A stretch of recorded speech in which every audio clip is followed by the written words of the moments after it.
Bonjour à tous et bienvenue sur cet épisode 23 de notre série Coach 60. Aujourd'hui, on va répondre à une question que tout le monde se pose, je pense. Quel est le mieux entre les poids libres et les machines? Alors cette question, on va voir qu'elle n'a pas vraiment lieu d'exister. Si on a suivi tous les épisodes depuis le début, on sait maintenant que cette pratique de la musculation, ça va pas être binaire, ça va pas être soit un choix, soit l'autre, en délaissant l'un ou l'autre. C'est un peu plus complexe que ça. On va plutôt se poser la question de savoir si un exercice est bon pour nous et non se poser la question directement s'il est fait avec une machine ou s'il est réalisé avec des poids libres. Quels critères vont nous permettre de déterminer si un exercice est bon ou non? Et ça va dépendre de chaque personne, car ça dépend de notre morphologie, de notre expérience, de notre ressenti, de ce qu'on aime faire également, et de plein de choses. On en avait vu un petit peu quelques-uns des paramètres qu'il fallait prendre en compte pour réaliser une programmation. On va avoir trois critères principaux qui vont sortir du lot. Le premier, ça va être une tension mécanique élevée, si l'exercice présente ou non une forte tension d'étirement. Un petit exemple, sur un squat, tu vas pas être limité en amplitude normalement, tandis que sur une presse à cuisse, en fonction de la presse que tu utilises, des réglages qui te sont permis sur cette presse, tu peux être limité en amplitude et venir toucher la sécurité avant d'avoir atteint une amplitude qui te convenait. Également, si l'exercice a un potentiel de surcharge progressive, si on va pouvoir ajouter du poids sur l'effort. Et le troisième critère qui va être aussi important, ça va être si on ressent des douleurs lors d'un exercice. C'est peut-être un signe qu'il n'est pas fait pour nous alors que la machine ne présente pas assez de réglages pour le réaliser, ou alors si c'est avec des poids libres et qu'on le réalise de la meilleure des manières, ça peut peut-être relever une douleur à un endroit précis. Bien qu'on l'avait vu, la mobilité existe pour pouvoir travailler sur ce genre de problème, ce n'est pas miracle, alors peut-être passer sur une machine où on n'aura pas ces douleurs et on va retrouver le même type de mouvement. Également, ce que je n'ai pas reprécisé au niveau de la tension mécanique, c'est sur certains exercices, on va avoir beaucoup de tension, on l'avait vu suivant le levier qu'on utilise au début, au milieu ou à la fin de l'exercice, et nous, ce qui va nous intéresser, c'est d'avoir une tension qui va être répartie au mieux tout au long du mouvement. Alors les avantages et les désavantages entre machine et poids libre,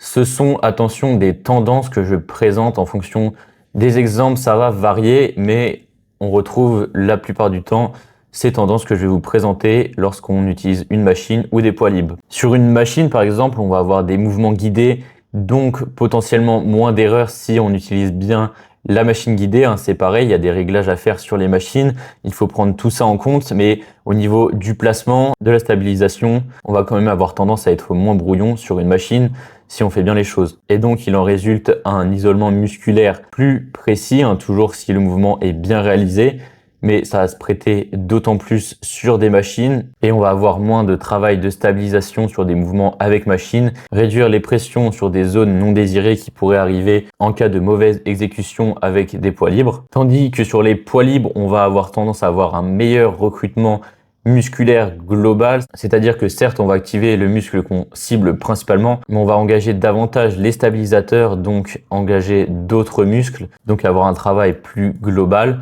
et c'est des mouvements qui vont avoir tendance à être plus fonctionnels également. Attention, les mouvements avec machine, cela ne veut pas dire qu'ils ne sont pas fonctionnels, mais par exemple, je pense qu'il est assez évident pour dire qu'un soulevé de terre, ça va être un mouvement qu'on va retrouver plutôt dans la vie courante qu'un tirage vertical. Maintenant, un peu la partie cas pratique entre des débutants, des pratiquants de force ou alors des athlètes, quelle va être la distinction de l'utilisation de machines ou non. Un débutant sur les machines, il va y avoir tendance à avoir plus de sécurité.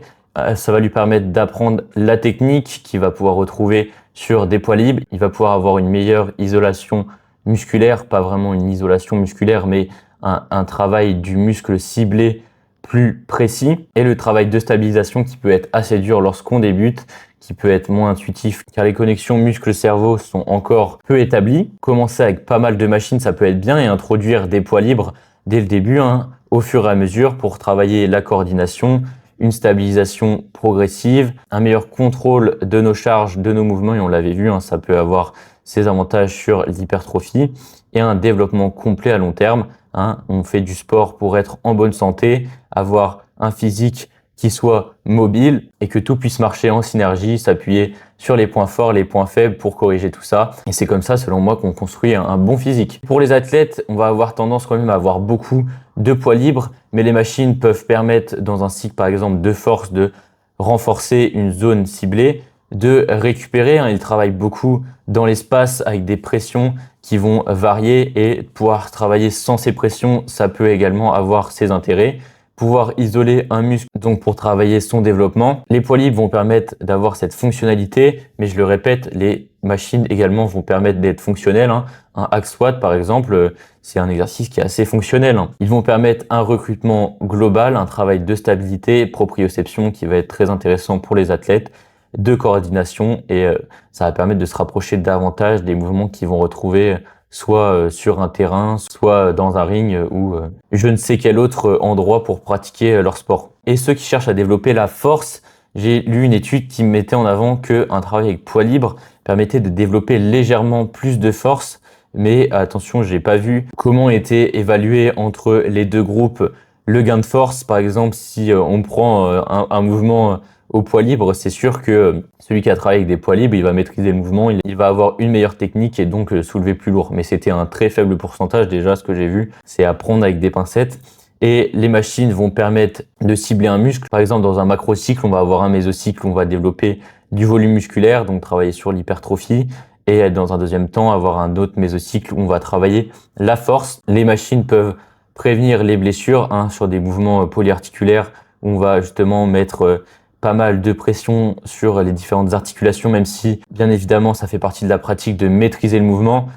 Travailler avec des machines, ça peut permettre de réduire ces tensions tout en continuant de développer le muscle qu'on va travailler lors d'un mouvement de force. Et les poids libres donc vont permettre une force fonctionnelle, on retrouve cet argument. Des exercices composés, un recrutement global, donc sur les mouvements de force, il n'y a pas que les quadriceps par exemple sur un squat qui vont rentrer en compte, on l'avait vu, c'est plus compliqué que ça, donc c'est sûr, avoir les deux c'est bien, mais si un power ne fait jamais de squat, il fait que du hack squat, quand il va arriver en compétition, ça va pas être pareil, même si il y a 5 plaques sur le hack squat. Et bien voilà, j'espère avoir répondu à la question, on a un petit peu changé la question, donc la question était plutôt de savoir comment choisir un bon exercice, plutôt de savoir s'il fallait utiliser une machine ou des poids libres. Une nouvelle fois, j'aime bien sortir mon expression, c'est pas binaire, j'ai jamais vu personne dire ça, mais je pense que vous comprenez, c'est pas 0 ou 1, c'est pas soit l'un soit l'autre, la musculation.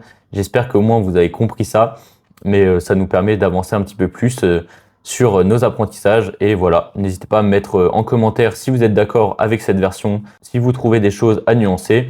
Abonnez-vous, partagez, likez, commentez et prenez soin de vous, je vous dis à demain.